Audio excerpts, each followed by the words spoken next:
not sure if I even need to tell you what this is. It's got a Nissan badge, and you know by the shape of it now that, well, you know what it is.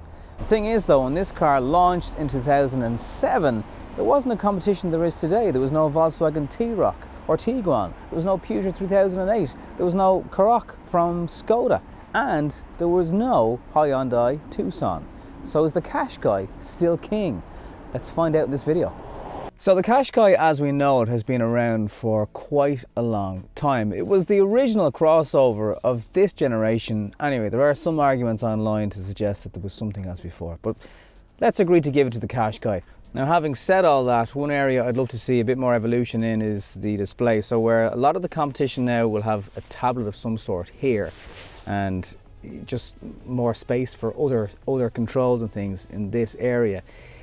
When you look at the competition, you kind of go, oh, yeah, it does look a bit dated by comparison. Now, this model was designed in 2012, 2013, with this model going actually on sale in 2014. So we are going back almost 5 years now in terms of design and in terms of what else was there in the competition. It's all very usable. You've got normal FM radio. I do like the fact that all models come with the DAB radio, which a lot of the competition doesn't necessarily have. But CarPlay, Android Auto, where are they, Nissan? These analog displays with a little bit of digital in the centre, if you compare that to, say, for example, the Volkswagen Tiguan's digital cockpit, I know it's an optional extra, but I'd imagine as time goes by that will become more standard. This just looks so 20th century in comparison. I can confirm though, because we have a 2017 Qashqai in our house, that the quality of the car mats has actually gotten better. But one thing I don't understand is, to close the cover on the glass roof, you have to hold this down. Let go of it and it stops. What's that about? This car was the leader of the pack for so long, and these little kind of annoyances, nuances, whatever you want to call them, are present, and little things like that could be easily changed and it would make the car just an overall better experience. Sometimes these crossovers get a bit of grief for not having much bigger boots than hatchbacks. They are a little bit deeper, I suppose, just a small bit. One thing in the Qashqai though, you have this extra layer that you can remove, and you can actually make the boot space then a little bit deeper again. So if you need a couple of extra inches, well, that's your own problem, but you can get it from the Qashqai as well.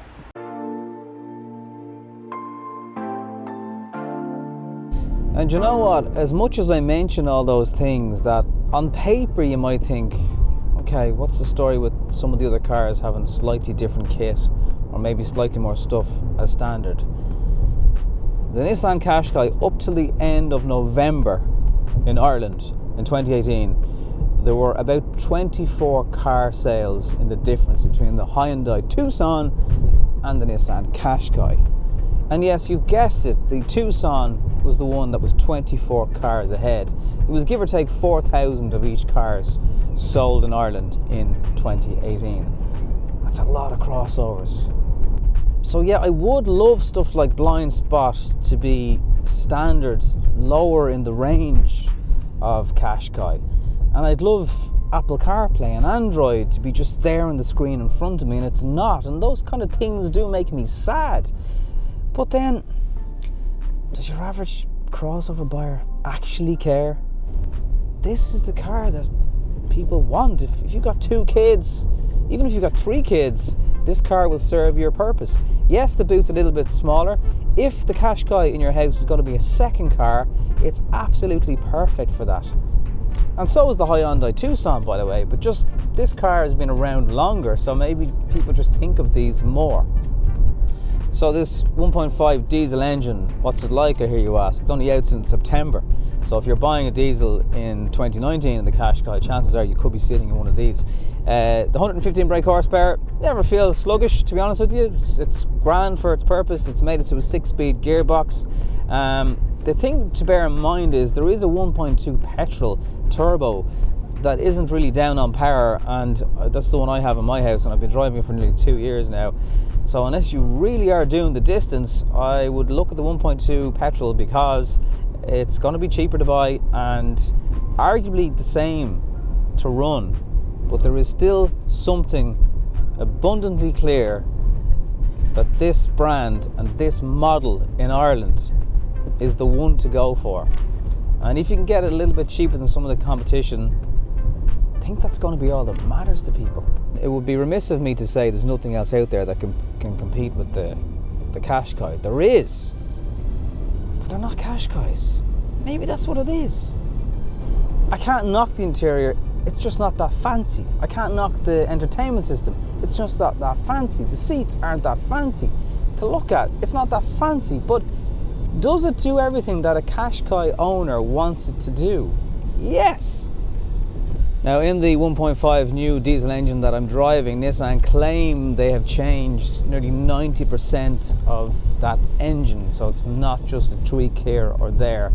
And this engine is fully compliant with WLTP, and the NOx emissions are reduced significantly on the older model, and it uses AdBlue and a lot of technology with that.